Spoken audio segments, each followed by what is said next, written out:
everybody. I'm Mark. I'm Britton. All right, and today we're going to talk about a very interesting movie called The Wandering Earth. Yep, it was I think made in 2017. It's 2019.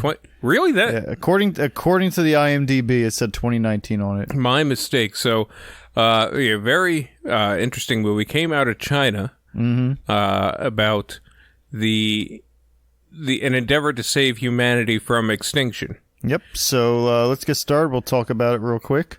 As Britton already kind of pointed out, the movie was basically, a quick wrap-up is the sun is about to engulf the Earth over a period of 100 years. Yep.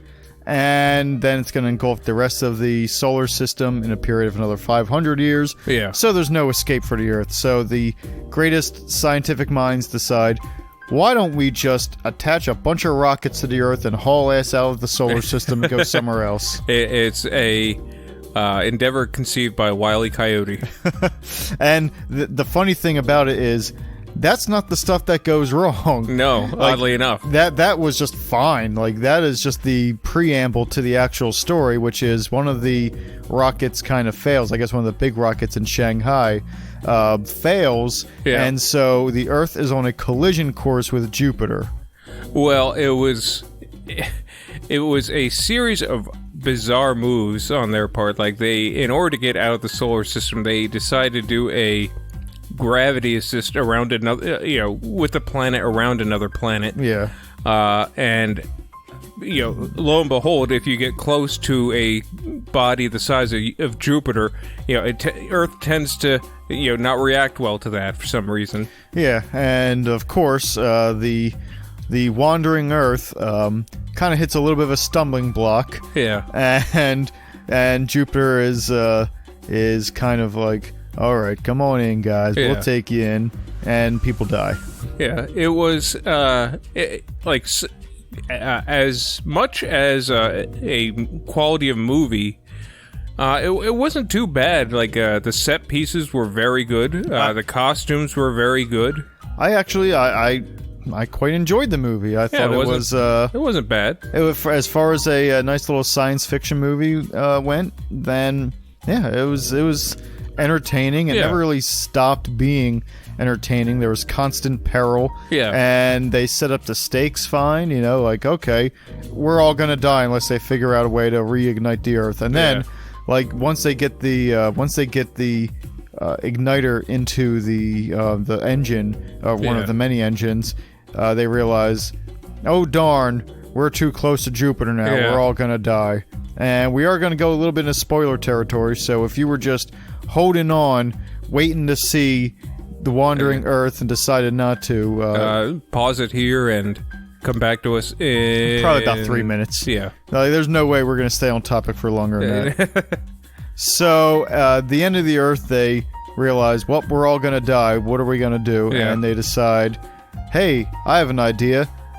The Earth's oxygen mixed with the hydrogen of Jupiter, because Jupiter's kind of sucking them in, like President Screwballs or Star. What was it from? The Mega Maid. Yeah, the Mega Maid from Spaceballs. They're just kind of sucking all that stuff off of the Earth. So they decide, what if we just ignite the atmosphere of Jupiter and then blow us to safety?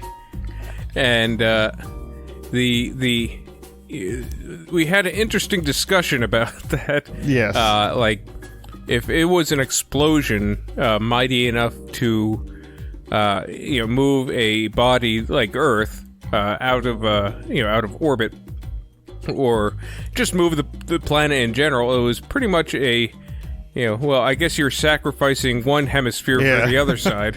Like, there is, in order to, I guess, and we even see it. We see the giant fireball that engulfs, everything, but they just kind of pass it off like, everything's fine. Everyone who literally was on the surface during the fireball from igniting the planet of Jupiter, and coming down and pushing them away with enough force to break its gravitational pull, it just kind of, they didn't die. They kind of just stood up and dusted themselves off. Yeah, it was like at the end of a Three Stooges skit, where they just they're a little bit sooty, and that was about it. And one guy survives by a guy and his brother or his sister survive by hiding in a big bubble. Yeah, you know those big novelty inflatable things that you kind of those novelty inflatable balls you just run into each other with, like kind of like a joust. Yeah, it was kind of like a blown up version of that. And which granted, for what the movie was just kind of a kind of a dumb action movie on the level of Independence Day, where you can, put away a little bit of your suspension of disbelief. I thought it was, all right. Oh, no, I enjoyed it. As I said before, I thought it was a fairly decent movie, though I'm glad you brought up Independence Day, because there was a lot of parallels I noticed to Independence Day. One, there was the big rousing speech to get everybody, up and together, but instead... There was two of them. Yeah, there was one by the girl, the little sister, and there was one... by I think like the chief or something. That was the father. The father, yeah, and his little speech was almost the I guess the Chinese version of it, because they were celebrating Chinese New Year, and that's how he kind of said it. He's like, now we're celebrating our Chinese New Year today, and it's like, wow, this is just Independence Day. Yeah. Which, if you're gonna steal a rousing speech from someone, I think you can't really go wrong with with Independence Day. That is a good speech, and then their version wasn't bad either. Yeah, I thought it was pretty. I felt the emotion. Yeah. The only other speech that would have been, I guess, somewhat on par, or in terms of cheesiness and pure pride, was probably Rocky's speech at the end of Rocky IV. If I could change, and you can change. Oh. How was that? But did Rocky change? Was there a massive anti-communist at the end of that? Well, he was talking more about the boxing match where he walked in and they all booed him. And he was like, I didn't like you guys very much either. And then at the end, they were cheering for him because he's Rocky, and everyone likes Rocky. Rocky knows no bounds, or, no borders. So, he was like, and then you were cheering me. And so I kind of started cheering for you. And then, that's what he was talking about changing. But then, the Cold War ended because of Rocky. Yeah. I don't know. That's kind of like an 8-year-old's rendition of how to solve the Cold War. Don't get me wrong, it was a silly speech. Yeah. But it hits just that right amount of, this is cheesy, but I admire this level of cheesiness. There was a there was if the fight was going to go sideways against Russia, there was a sniper in the rafters ready to change the outcome of that fight. And then he got moved by Rocky. Even he stood up and clapped. Comrade, good speech. I think I talked about this with you before. This is many years ago. Yeah. But I think they kind of dropped the ball with Rocky V.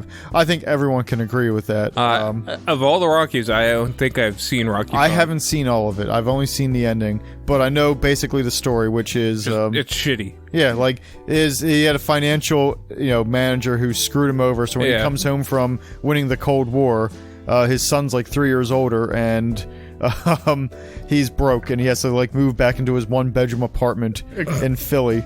And it was just oh man, why'd you do that when you have clearly set up the next movie in Rocky IV? You see, they had the little robot for Paulie come in, and then all you have to do is have a robot become self-aware and challenge the greatest boxer on the face of the planet to to basically fight for America's freedom, or the world's freedom. You know what? It's really not a bad it's like Real Steel. Yeah, Real Steel, or what's that? Kind of that old folk legend of the John Henry. Yeah, John Henry and the mechanical the drill or whatever. Yeah, the thing that was doing the railroad pins. Yeah, just like a modern, by modern I mean the 1980s or 90s version of the John Henry story. And Rocky, and like John Henry, Rocky loses, but it was a close fight, and he goes all the way. That would have been a ridiculous movie, but still like an awesome movie. Yeah, no more ridiculous than Part 4. And the robots decide, they think that he showed them something that their logic can't process, and they decide to leave Earth alone. And he's training in the montage. I imagine he's in like the Microsoft factory, just fighting giant computer chips and everything like that. I imagine in the fight the big baby face made of bugs in the Matrix, congratulates him and lowers him from his wire chair. Yeah, and then that was kind of weird, guys, but thank you. And then, of course, this sets up Rocky 7, another sequel where the beams from the robots are sent to outer space, and the aliens, they hear it and they think, "Oh, there is no one better in the solar system than Glupark the Green," and down comes Glupark to fight for the future of human existence. And it's just a floppy-faced alien Stallone. Now, here's the thing.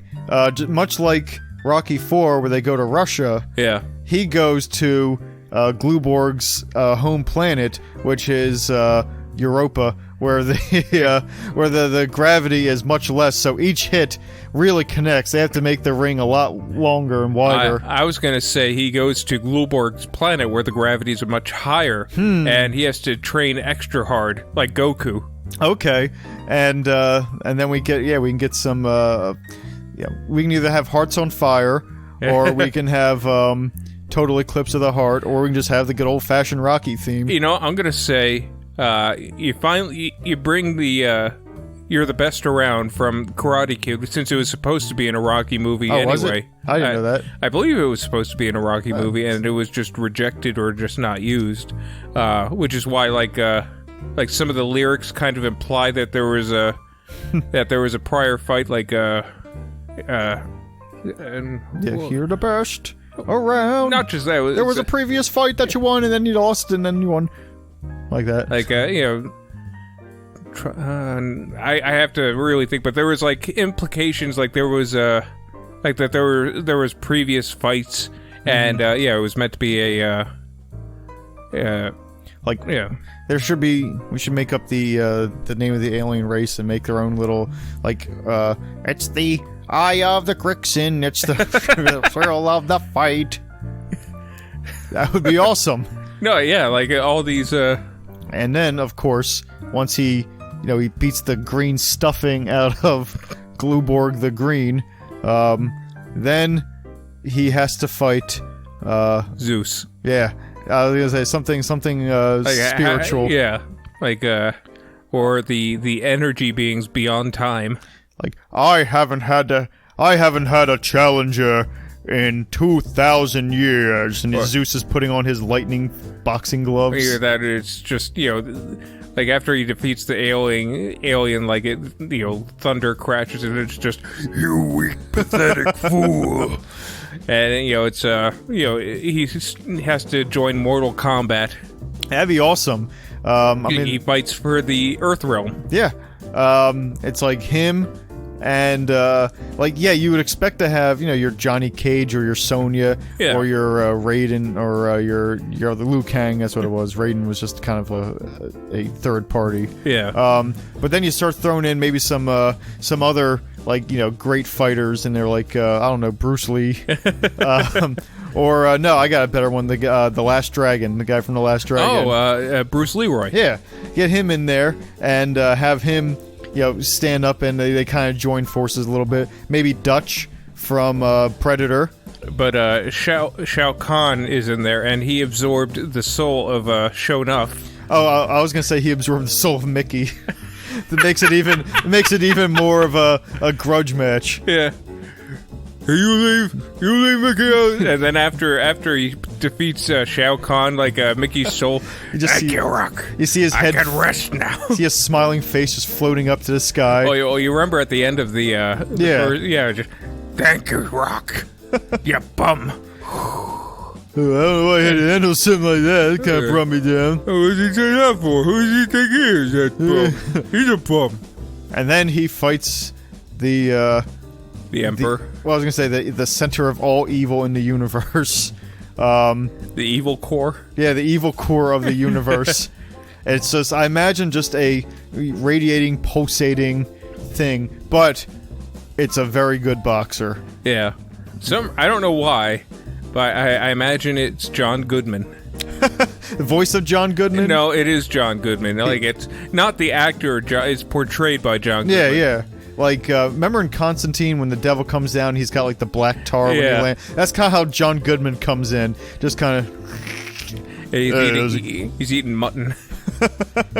So, somebody here thinks they can challenge the evil core of the universe. Well, I haven't had a good fight in a couple of millennia, so, about 3-4 billion years, so, Alright, when do you want to do this? Alright, I just want to go to bed. I'm really tired. I'll put you to bed. I'll put you to bed permanently. Fight aliens, gods, souls. Yeah, I know. So, how about next Tuesday at 8 p.m.? I don't got a choice. And then we have a galactic montage. No, Universal, where he's... Like, what, punching stars? Yeah. Yes. He's punching stars while the things are. He's running up the event horizon of a black hole. Stands at the top of it. And, it does the whole. That'd be awesome. He's running. He's doing jump rope, but it's like a Mobius strip jump rope. I imagine he's doing jump rope so intense that there are nebulas, and like galaxies spiraling out from the middle of it. He's whipping up all these cosmic gases and star formation starts. Yeah, exactly. Gonna fly now. Yeah, it'd be awesome. And then he gets in there and of course he loses. or he wins and he has to become the new core of evil. Like, I don't want to be the core of evil. I thought you were evil. And I didn't like you, and you were bad. But if I could change... And I can change. We all can change! And with... Like all the aliens in the background. There's like every news station on every planet across the whole universe is watching this fight. There is no fight bigger than this one fight. It's being translated into 14 trillion languages. Like, it is the ultimate battle of good and evil. Yep. That will determine the fate of all carbon life. Even the animals, like even the water bears, stop and watch what's going on. Like, whatever cosmic presence gives them sentience just for that moment so they can interpret the magnitude of what's going on. And, like, here's Rocky in the center, and it's not looking good for the first couple rounds, because that's how every Rocky movie is. Yeah. And, but of course, I imagine it's... Oh, go on, I'm sorry. I was gonna say, he finds that eye of the tiger, and he makes it a match at the end. Well, I imagine it's so intense, like, he's punched into different dimensions, he's punched, and there's, a piece of him goes into 5D. He's punched into different shapes. Like, he's punched in every way possible and every way impossible. He's punched in directions that he's never interpreted. And yet, he may go down once or twice, but he wipes his chin and, like, his second chin, and now his fourth lip, and he stands up, and he's like, let's do it. The bell rings, and it's like, ding, ding, and, like, the guy on the side just kind of, Paulie's there. Paulie is floating in the cosmos with him, and he's still wearing just, like, a tank top that's got, like, mustard on it. I imagine Paulie is just this pink sphere made out of flesh with a tank top, because that's how whatever dimension he's in interprets his shape. Like, Paulie, I don't know if I can do this, but it's like, you can do it. You're kind of spooking me a little bit, Paulie. You gotta stop doing that. And then he goes back and he goes the distance, all 15 rounds. and yeah, he does, because I imagine it's much like Clubber Lang, that all he has to do is knock this John Goodman character down once, and it's not going to get back up because it's never known a defeat like that. Like, he punches John Goodman so hard that he collapses into a black hole. I see. Here's how I imagine. Now, this is more cartoonish logic, or almost like Popeye logic, but I imagine he punches one side so hard that it folds in, and then the next side, so he just keeps on punching it, so it keeps on folding in, amongst itself until it's just a singularity. Or, I imagine John Goodman's wearing black. Of course, yeah. So he keeps on punching John Goodman, he keeps on folding into himself until, like, on the other side, he just turns inside out and he's wearing white and he's a good guy now. He is now the galactic core of evil, the white. Yeah. Like Gandalf. And everything's good now in the universe. Because for a while, everything was kind of shitty. Like for billions of years, it's always been at somewhat at a balance. But once he beat Zeus, it kind of roused this guy to dust off his boxing gloves. Like, I haven't thrown my hat in the ring in quite a while now. That's a terrible John Goodman. Oh, that's a hard impression to do. Like he. Hold on a second. No, I don't got it. Is he all right? Was he hit by a truck? he burned his tongue on some hot coffee. John, it's all right, John. Don't talk. John, Grandma. It's okay, John. Doc, is he gonna be all right? Yeah, he'll be fine. I mean, he's not gonna act again, but like, oh, I like John Goodman. What are you doing? Yes, sorry, John. Did I do good? Yeah, you did good, John. Did I do very good? Sure. Yeah, you did all right. You did adequate. You did fine. Shut up. You had a few good movies. I like you in a few movies. Like in a lot of movies, but this isn't one of those moments, John. Just bow out while you can. Like, I don't know if I can top that, guys. I don't know if I can top that kind of speech. At least I'm not dying in a bed. See, now here's what I imagine. The inverted John Goodman is so good and spreads nothing but pure, unfiltered goodness throughout the entire universe to such a high degree that Rocky, who was the ultimate good before, is now seen as evil because he just can't compete. He is the least good thing in this universe, so he has to be the most evil thing in the universe. So he then takes the throne. Yeah, he did take the throne, but not because he turned evil. It's just that, by the transitive property. Yeah, the bar with which good and evil is judged has shifted significantly. And now he is standing there, and he hasn't changed, but he knows that he is now evil, and he goes into hibernation for a couple billion years. I could get some sleep. Rock. Hey, Rock. I live here now. I want to go to bed. No, ghosts don't need to sleep. Avenge me, Rock. What more do I have to do? My soul is restless. You know what? What more do I need? You've been avenged.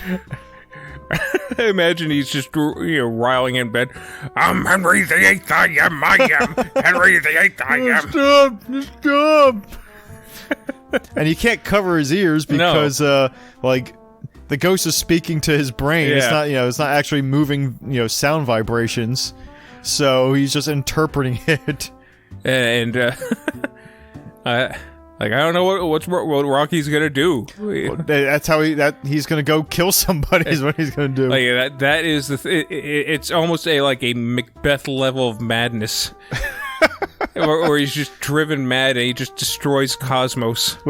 Because he is technically the most powerful thing in existence, who is now the most evil thing in existence, and now he's been driven mad. Or even better, like Wormtongue from Lord of the Rings, that wormy advisor. He's not welcome here, sir.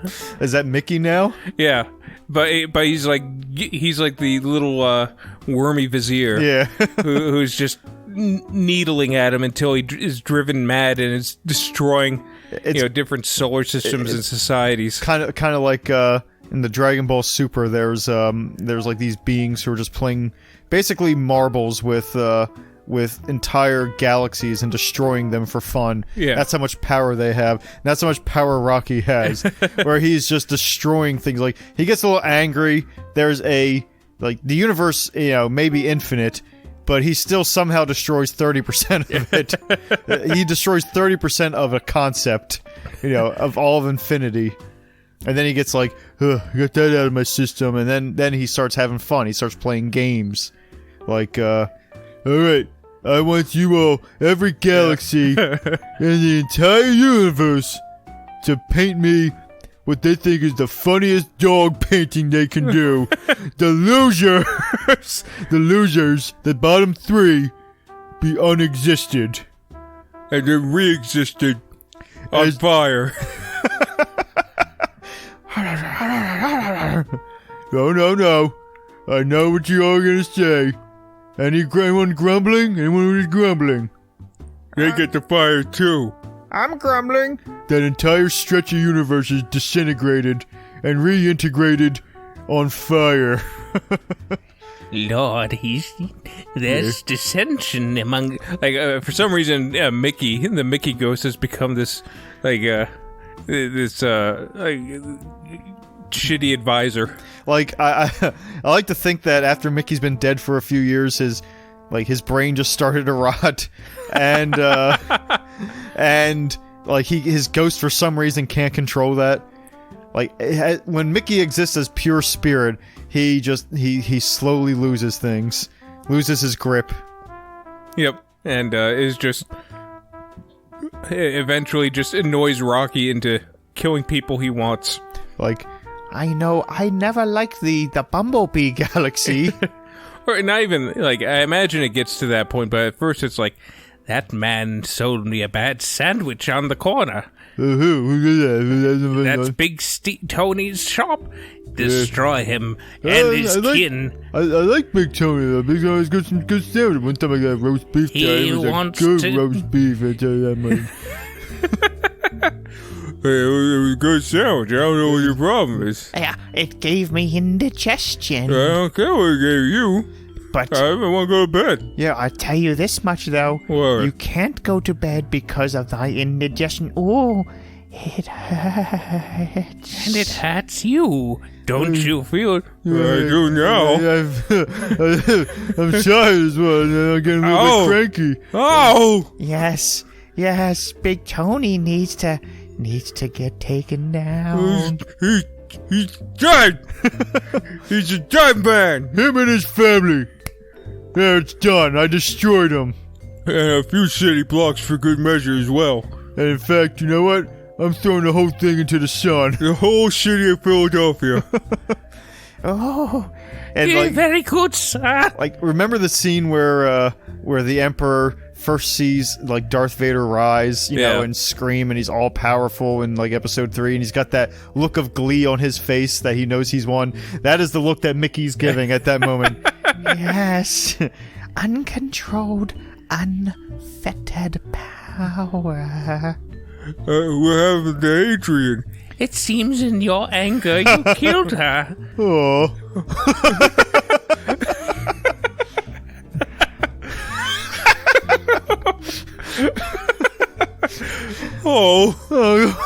I didn't like that. Can I bring her back to life?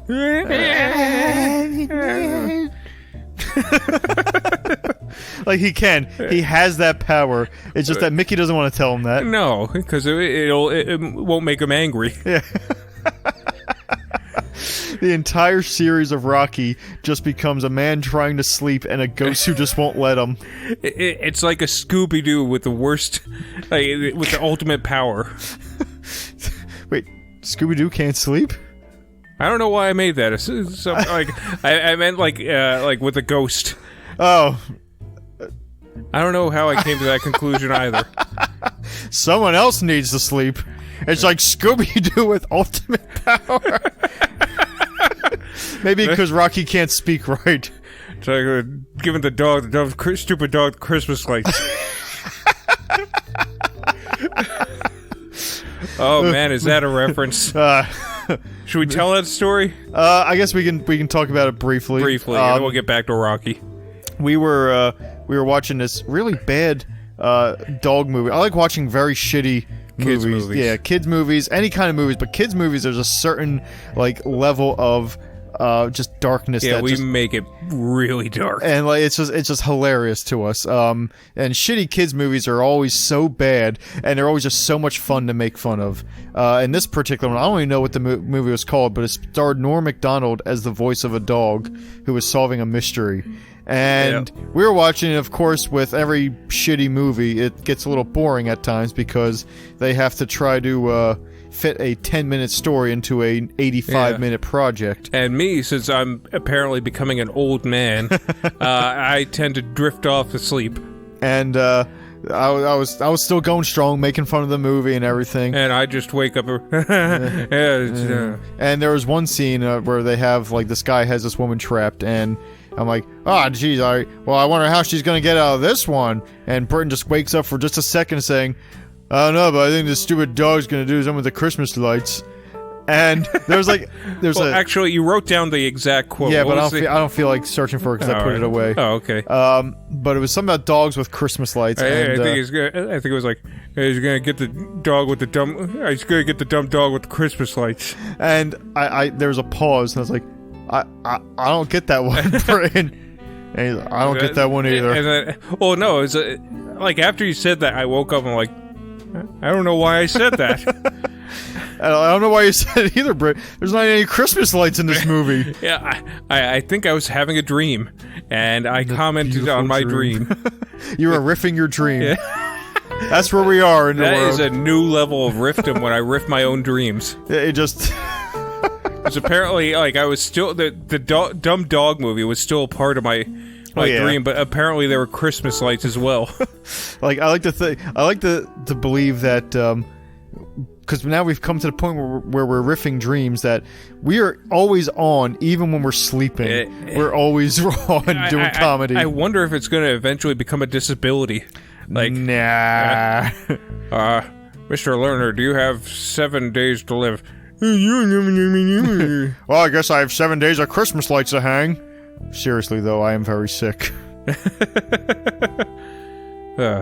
Now back to Rocky. Yeah, of course. With little worm tongue Mickey. Yeah. Hi, you want to... Yeah, what do I want to do? Tell me what I want to do. You know, I can unexist ghosts, you know. I have that power. Try it, I dare you. You're nothing without me. I kind of feel bad about the little fella now. Poor little guy.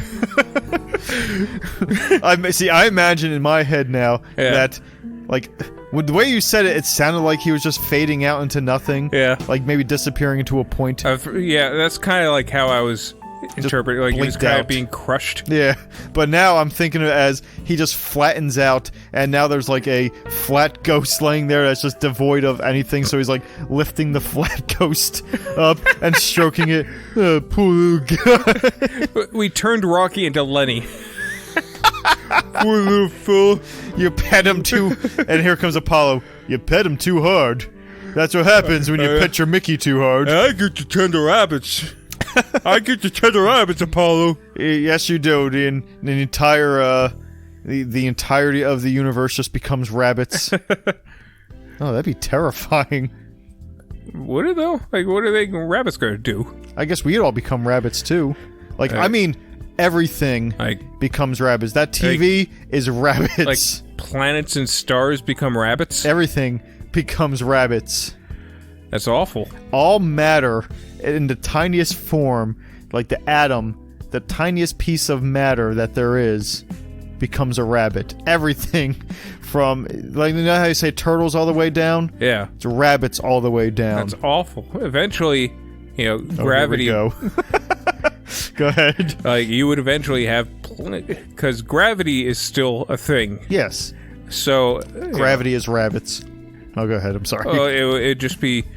Yeah, if everything disperses into rabbits, everything's going to clump back together as rabbits. Well, and here's the thing. I just mean that the atoms have been replaced by rabbits. They're not dissociating. They're just the tiniest living block, or the tiniest blocks of life are now rabbits. They're still held together by bonds and everything like that. But they're sentient living rabbits. So, like, the atoms in our body are just tiny rabbits? Yes. I don't know how to feel, but, like, I don't feel any different, but, now deep down I know that I'm made of rabbits. Everything is made of rabbits now. But I don't feel any different. I would say that, You feel more nervous. Yeah. You don't feel anything, consciously. There may be an unconscious, adjustment to becoming nothing but rabbits. But, like, on a regular going about your day, working, driving your rabbit car to work, everything made of rabbits, you're not going to notice an appreciable difference on the surface. But there's just an underlying unfamiliarity. Yes, and because they're rabbits and they're hopping even at the tiniest thing, now, like, you get hotter a lot easier because all those molecules and atoms are moving a little bit faster than they were before. Yeah. So yeah, I mean, like, maybe your temperature goes up a couple hundred degrees, but a couple hundred degrees. You're fine though. Like, you're made of rabbits. Yeah, everything's made of rabbits. So rabbits can't survive a couple hundred degrees. They cook like everything else. Yeah, with the rabbit molecules, they're fine. Everything's fine. Like, everything's rabbits. Like, this is bad. Like, this is bad no matter how you slice it. Like, like, if you touch something, it's going to be a lot hotter.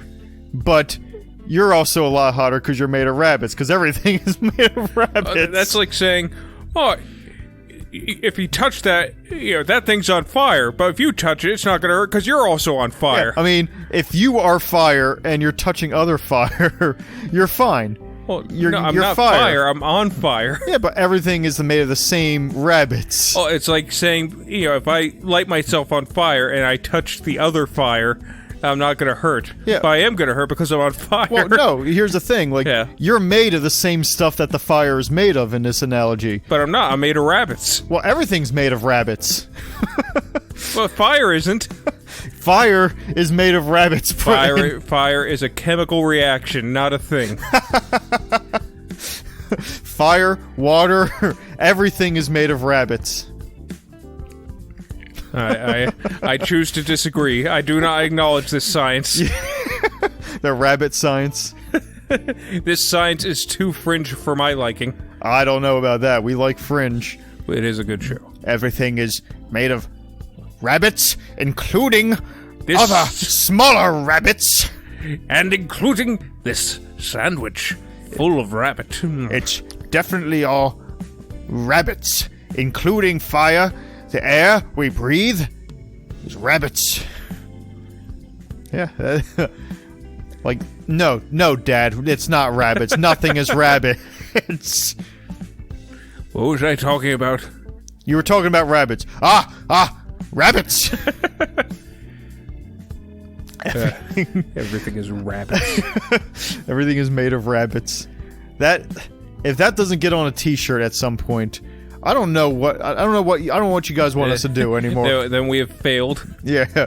Everything is made of rabbits. Like, I assume by episode, 1 or 200 of the podcast, we're starting to get more and more people, joining in, and people starting to pay attention, and then they start making T-shirts of what we say and do. And one of them is, everything is made of rabbits. Is it now, on the T-shirt, I imagine it's a rabbit the dumb big-eyed rabbit look that it has, and it just has these whizzing particles around it, like the classic Atom picture. Yeah, I like that. I was thinking of something different, but I like your interpretation. What was your? Mine was just a rabbit, and it said the words "everything is made of rabbits," but the like if you looked really really close at the shirt, they were all little rabbits. Oh, I hate that.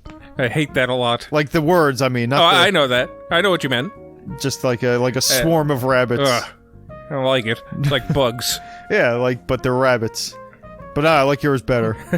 Yours is less creepy. Maybe we can blend the two. Maybe we can have your classic rabbit Adam, and then we can have the little rabbit. Everything's made of rabbits. Text is made of rabbits. Everything's made of rabbits. Yeah. Oh.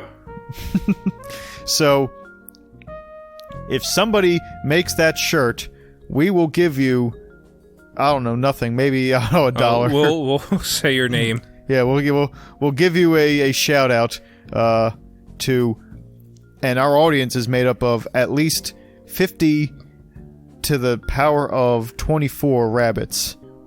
It's a lot of rabbits. Well, if everything's made of rabbits, okay.